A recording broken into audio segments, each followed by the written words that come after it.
By the time the sun set on the day of Mason Cole's raid, the whispers were already turning into warnings. Cardi B's manager got the call first, an anonymous tip from someone with connections in law enforcement. The message was simple, chilling: tell Cardi to stop talking on her phone. It's not safe anymore. When that warning reached Cardi, she froze. For years, she had lived loud, unfiltered, saying whatever she wanted, whenever she wanted.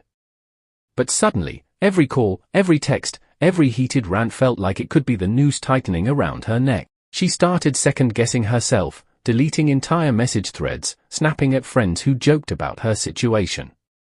For the first time, Cardi was living in silence, and it was eating her alive.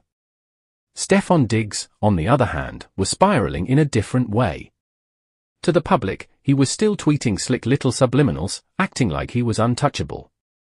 But behind the scenes, his paranoia was boiling over. That's when he heard the news that shattered his confidence. Someone in his own crew was rumored to be talking. The name wasn't confirmed, but it was someone close enough to know where the money was moving, close enough to know which accounts weren't clean. Stefon tried to laugh it off at first, saying, "Ain't nobody in my circle dumb enough to cross me."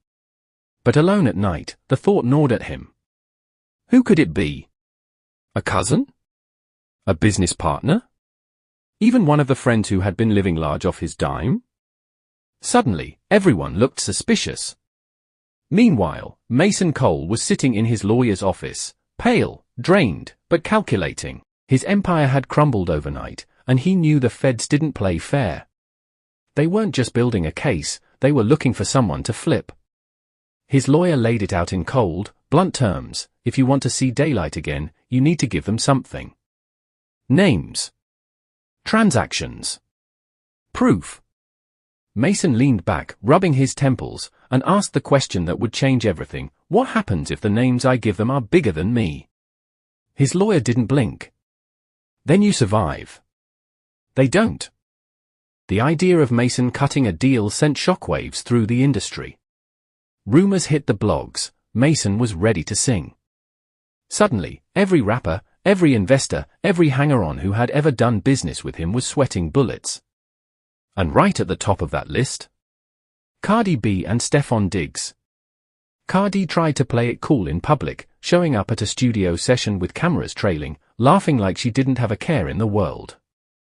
But her eyes gave her away, darting around, checking every phone, every lens, like she knew someone was watching. Friends whispered that she had started leaving her phone in another room whenever she talked about money.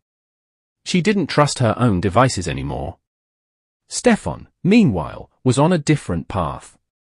He started cutting people off, shutting down meetings, even cancelling appearances. To his fans, it looked like he was focused, locked in.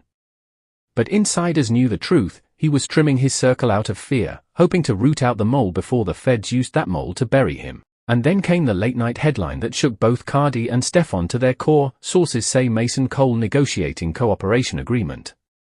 The war they thought they controlled was now being rewritten by prosecutors, informants, and sealed indictments. Mason had the power to destroy them both, and all he had to do was open his mouth. If you're enjoying the content and want to see more like this, don't forget to hit that subscribe button. It's totally free and it helps the channel grow so I can keep bringing you even better videos. Thanks for being part of the journey.